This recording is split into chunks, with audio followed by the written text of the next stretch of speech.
So the first question is challenges for migrants. In your view, what are the biggest challenges faced by new migrants in the UK today? I think, in my view, the employment opportunities are the biggest challenges, are the biggest challenge that is faced by new migrants in the UK today, and the second thing is integration. Many migrants struggle with integration. They come with dreams in their mind, and to integrate and to find employment, that these two things are the biggest challenges faced by the migrants today in the UK. And the second question is community solutions. If you could design one project to improve life in your local community, what would it be?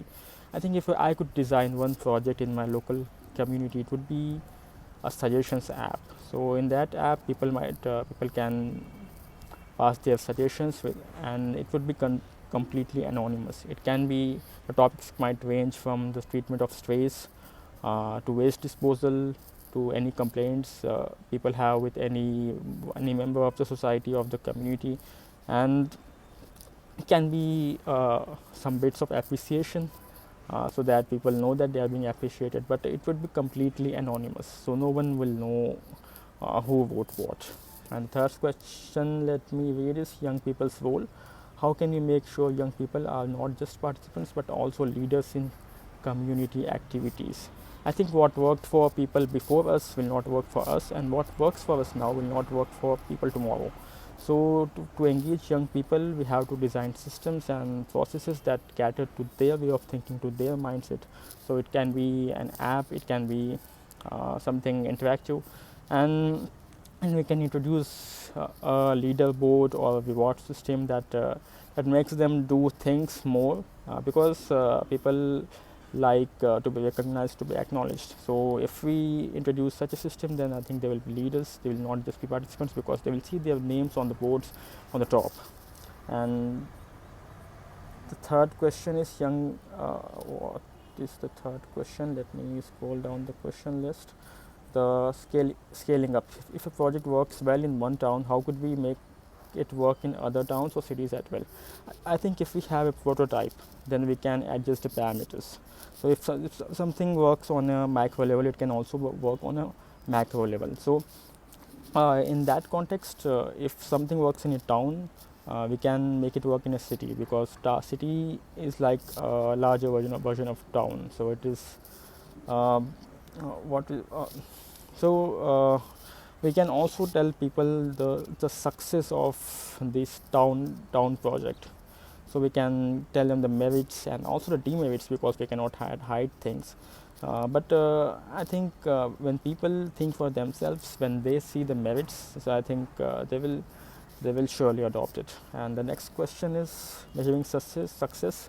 How would you know if a community project is successful? What should be measured?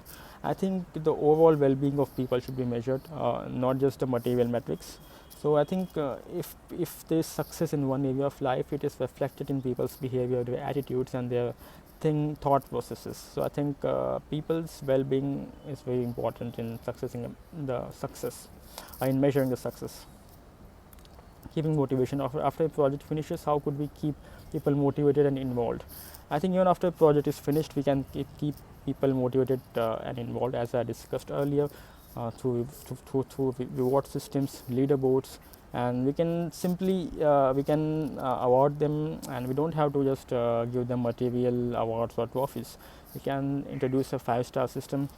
For instance, weekly we can introduce a 5-star system. In a week, people can get a 5-star, 4-star, 3-star, 2-star based on their participation, and I think that would keep them involved. So because human brain is like it likes reward, it likes dopamine. Even if that is not something tangible, it will strive to do those things. So we must give them the feeling of importance if they accomplish all their duties in the community. And what is the next question? Partnerships. Who do you think we should work with? Example, schools, councils, local groups, businesses. I think we can work with all of them. We can work from a granular grassroots level to a more hierarchical, more higher up in the hierarchy. So we can work with all of them, and all of them can make a difference. But we must start small. We must start with the school or the community. So what is the next question? Your strengths, what qualities are important for someone organizing community projects? Which of these do you think you have? I think the qualities of leadership, persuasion, and teamwork are very important for someone organizing community projects. I think I have all of them, and I can improve on them. So I think practice makes perfect. So I think I have the idea of them, and I can improve them, because once we start, then only we can improve. And what is the next question? Creative idea. Imagine you're promoting a community project on TikTok, YouTube, or Instagram.